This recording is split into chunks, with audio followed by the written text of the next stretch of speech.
मनसेनं आगामी विधानसभा निवडणुकीसाठी आता रणशिंग फुंकलेलं आहे आणि विधानसभा निवडणुकीमध्ये स्वबळाचा नाराही दिलाय।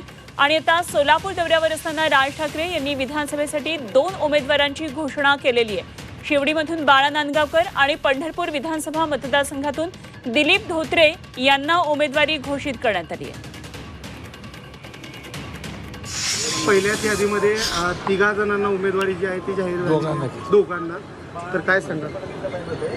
आज श्रावणी सोमवार आहे। श्रावण महिन्याचे शुभारंभ आजच झालेला आहे आणि योग चांगला आहे, कारण पंढरपूरमध्ये आहे, साक्षात विठ्ठलाच्या भूमीमध्ये मी या ठिकाणी माताईच्या आणि विठ्ठलाच्या भूमी आहे आणि त्या ठिकाणी माझी आणि पंढरपूरचे आमचे दिलीप बापू धोत्रे दोघांची उमेदवारी जाहीर झालेली आहे।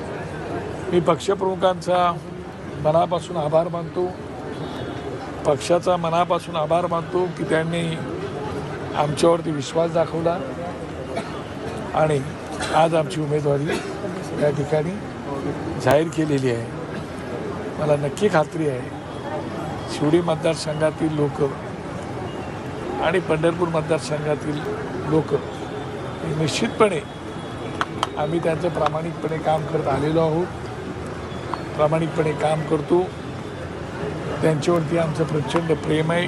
गेले कित्येक वर्ष त्यांनी आमच्यावरती मनापासून प्रेम केलेलं आहे आणि आमच्या परीने आम्ही आमदार असलो आणि नसलो तरीसुद्धा जी जी सेवा करता येण्यासारखी होती ती प्रामाणिकपणे सेवा करण्याचा प्रयत्न आम्ही मनापासून केलेला आहे। त्यात